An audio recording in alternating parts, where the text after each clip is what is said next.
Hi! So, today this video is called the most important thing that you can do for yourself. That is really quite a bold statement and I'm here to substantiate it. The important thing you can do for yourself is you need to be aware of your reaction to things and the thoughts and emotions that come up when you don't get your way. Do you follow me? Do you see why this is an extremely important thing? My background, I'm a tarot reader, I'm an astrologer, I've done sales, I've been a teacher, so I feel like they're very similar roles.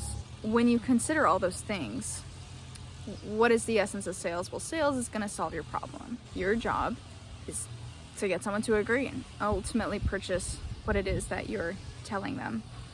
And so there can be a kind of emotional roller coaster that can happen when people disagree with you or they're not giving you positive feedback. And your job is not to take that and freak the fuck out.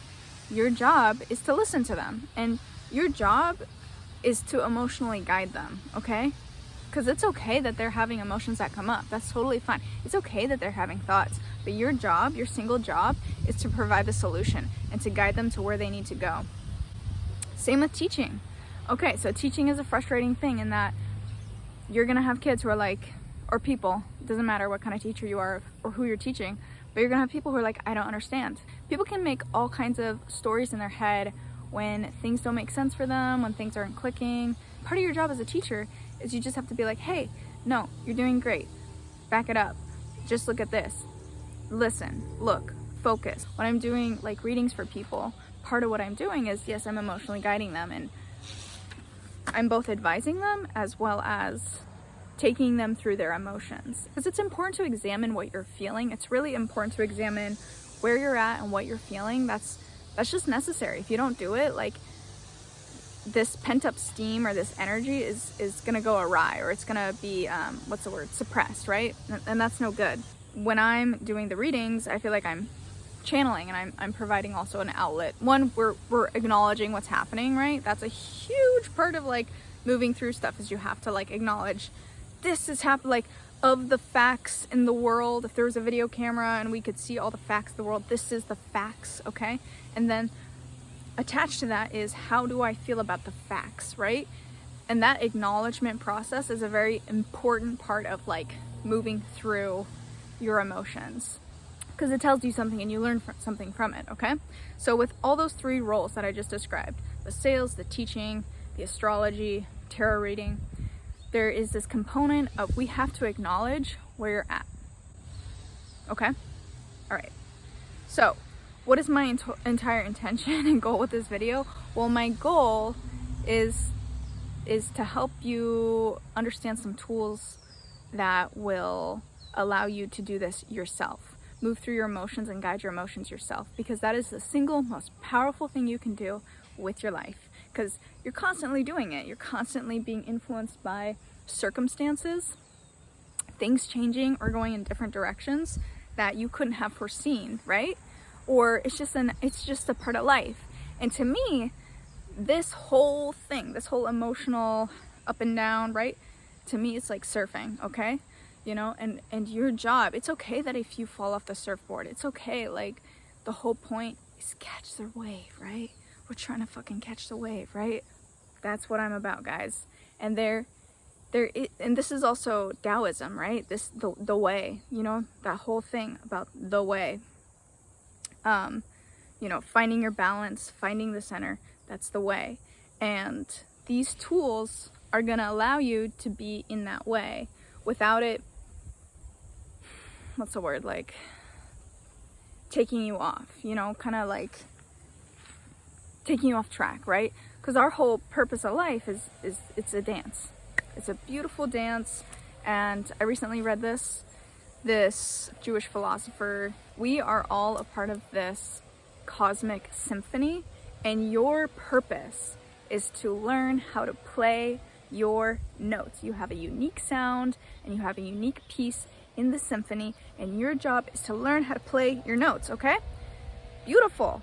Have you ever tried to learn music? So the thing about learning music is that what you're developing as you're going is you're learning, like, you're attuning yourself to the sound, right? And you're attuning yourself to rhythm. And whenever there's those moments where it's out of alignment, right? You're not on measure or on beat or whatever, you have to make adjustments there. And that's totally fine. And basically what I'm saying is, how do you make these emotional adjustments in your life so you stay on track? You see what I'm saying? See what I'm saying? Okay. So this is how you do it. This is something that pulls from a lot of different practices. So it's in part, it pulls from therapy, pulls from medicine, it pulls from spirituality and religion. So you see how it's all interconnected, because we're not just one thing. We're not just spirit. We're not just body. We're not just mental. We're all of it, okay? So we have to include all the pieces that are ourself, right? Okay, there we go. So let's say you're in a situation where something is happening that you don't like, okay? You don't like it. That's fine. It's totally fine. Experience it. Say it out loud. I feel mad. I don't like this. I wish it was different. I feel upset because XYZ is happening. You see what we gotta acknowledge where we are, okay? Here is the crucial part. Do not start making a story up about yourself. Oh, I'm sad. This means that I'm always gonna be sad. Oh, this thing didn't work out. This means that these things don't work out for me. There's something wrong with me. There's gotta be something wrong with me. Stop doing this, please. That's what I am here to tell you to not do. Because every time you go there, bruh, you have fallen off the surfboard. You are not playing on your music sheet anymore, okay? You just started making shit up. No need. So there's a couple things happening when you start to go into those stories, okay? Those stories reveal your beliefs about yourself or your circumstances or life, right? Here's a really powerful thing. God gave us free will, okay? You might believe in God, you might not. You might believe in Gaia, the earth. You might believe in different divinities or deities, or at any rate, whatever you're gonna call it. You have been given free will. You have free will. And this free will, this beautiful gift that you have, is where you get to choose which story do you indulge, which path do you take, okay? And it's a very critical thing that when you're given this opportunity to like choose differently, that you choose for the best, right? The thing that you're gonna choose in this moment when you're feeling upset, when you're feeling like, I'm noticing stories are coming up. You might even have like thoughts that are coming up. Like you might even be seeing visions, like literal scenes playing out in your head. Okay, so there are a couple things that you can do that are both mental and physiological. Okay, the first physiological thing you can do is you can start tapping. Okay, and what that's gonna do is you're tapping, is you're disrupting that electromagnetic pulse through yourself. You're literally disrupting it, okay? It's like an electrical conduit, boom, I'm disrupting it. Another thing you can do is you can breathe. So you can do the box breathing. So breathe in, hold it for 4 seconds, breathe out, hold it, breathe in. See what I'm doing? Just even breathing like 4 times like that. It's gonna slow you down. It's gonna put you into a relaxed state. The tapping will also put you into a relaxed state. Why is it important to change our emotional states? Because when you start getting into like fearfulness, or you start getting into panic, anxiety, anything like this, it's just not doing you any favors. It's just not. Now, anxiety is there to protect you. When you feel anxiety or you feel worry, like it's there to protect you. But there can be like augmented anxiety, meaning that there can be anxiety that is way blown out of proportion, that it's just unnecessary. It's not doing anything for you.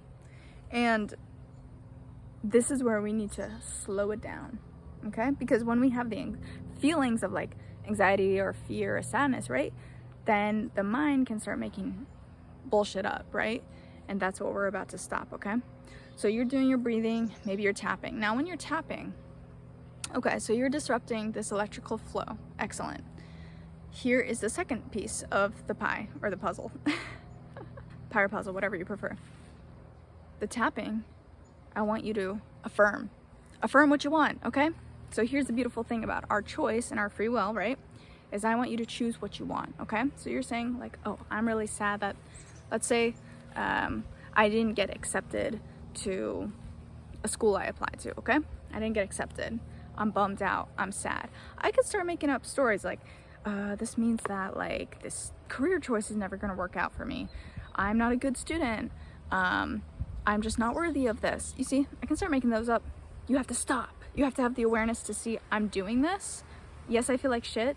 Yes, I feel like this. You can acknowledge that to yourself, say it out loud, but then you gotta start tapping.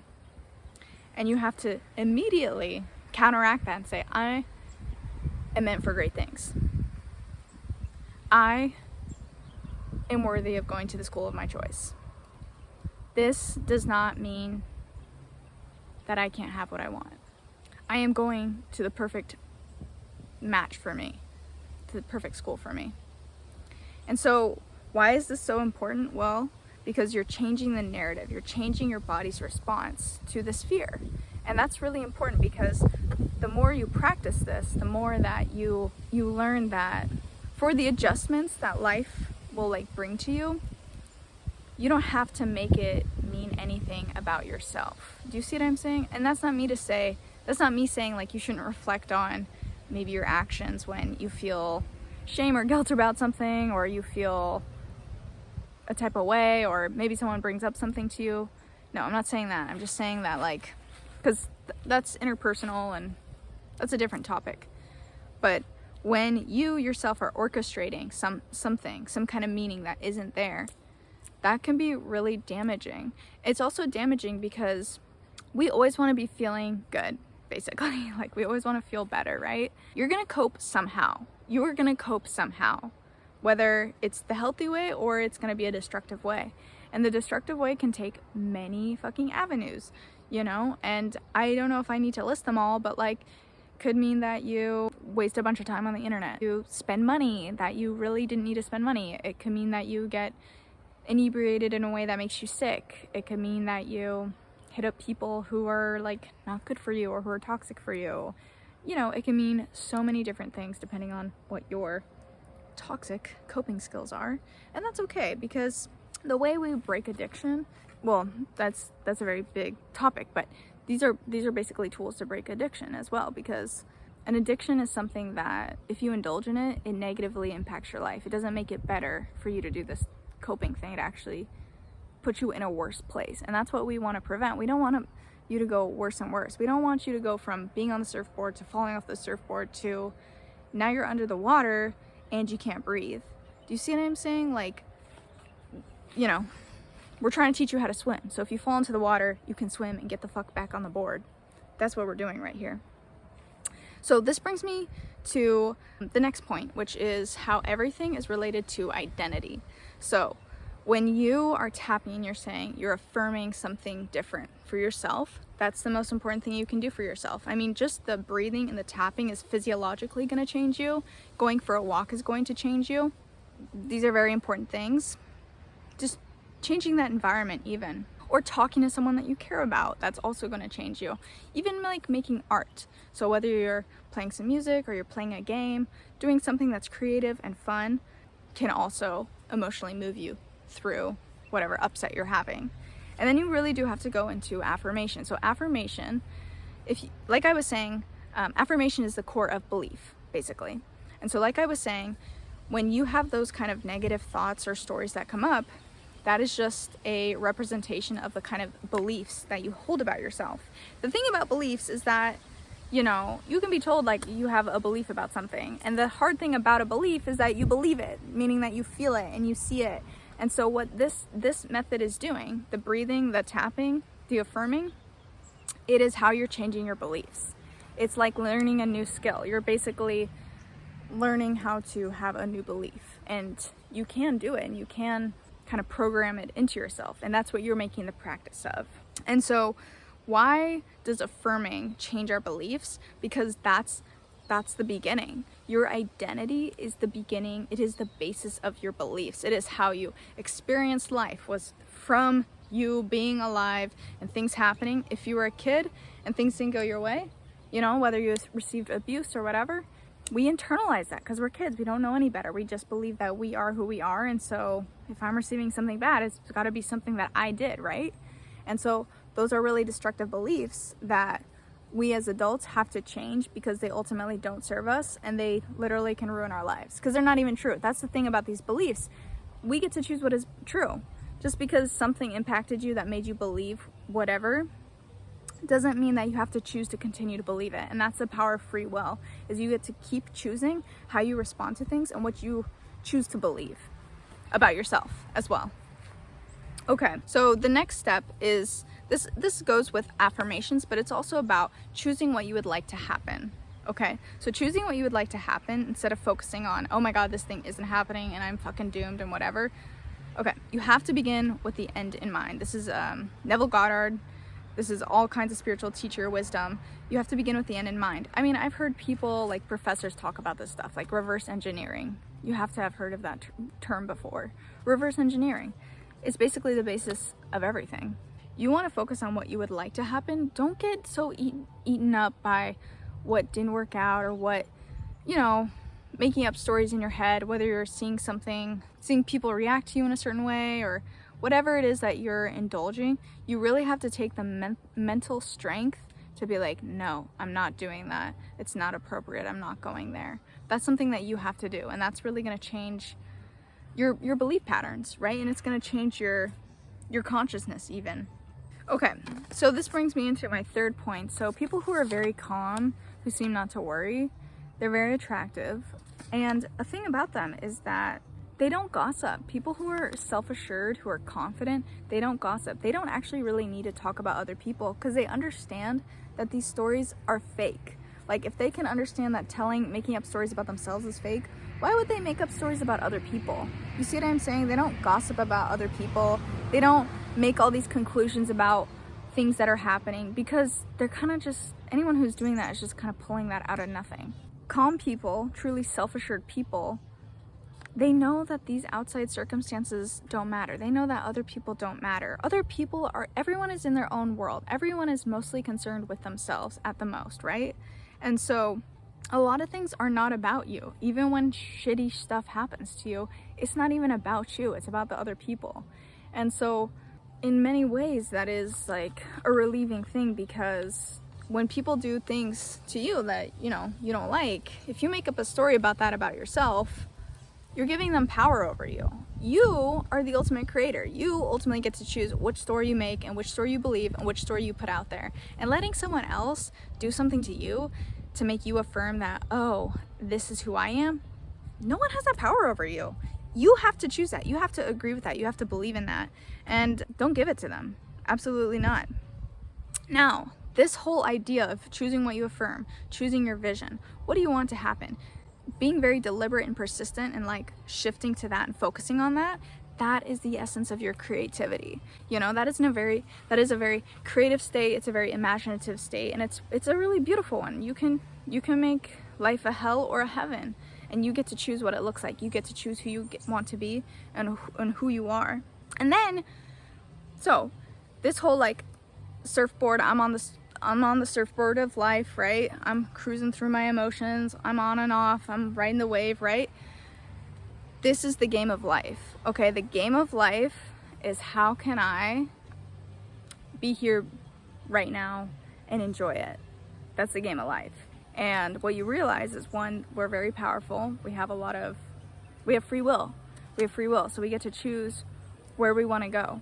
We get to choose what is possible for us. We get to choose what our beliefs about ourselves are, and even our beliefs about other people and what is capable of other people. Because what you start to believe about yourself, you also start to see in other people, and you persist about in other people. And so the more that you can see yourself as healthy and well, you can also see the health and wellness in other people, or believe that it's there, believe that it's possible. And so this game is really like, this stance is really, how are you gonna respond to negative circumstances? How are you going to dance with what's happening and allow this journey to unfold and still be the creative driver on the board? And that's the game of life. So Now do you see why this is the most important thing that you can do for yourself? This kind of, I really feel like it's like Jedi mind tricks, right? It's like the Force. This is what it is. It's riding the wave. It's the way. And how you stay on the way, it is a meditative practice, because truthfully, we're gonna go in life, we're gonna go up and down, up and down, up and down. The beauty of life is how can we, what's the term? Make those lows and highs more streamlined. You see, like streamlined. And that's not to say, oh, now your highs are so much lower, but it's that you don't have to go so low for it to feel so high. Do you see what I'm saying? You don't need to have these incredible lows in order to feel incredible highs. You're just at a steady basis. And that's a healthier way to be. That's a happier way to be. It's the middle. This is center. This is the river. It's meditation. It's the way. This is like a very powerful thing that I've been learning how to meditate for many years and be a healthier person, you know, for I guess all my life, but learning how to be a person. I've been learning who I am and developing who I am over time naturally. And now I'm at a place where I'm like, I think I got like some good tools. I have good tools. And this is what I love to talk about. This is where I love to be, because I feel how it's affected my life, and I love connecting with people who are on the same wavelength of like hope and aspiration. And I also very much feel for people who aren't there and who need answers and need guidance. I feel for people because I really believe everyone has a capacity to change for the better and also make life beautiful. And I think that that's something that we're all endeavoring in, and that's our birthright, is to make art, is to make life beautiful. And so I hope this makes your life a little more beautiful. Peace.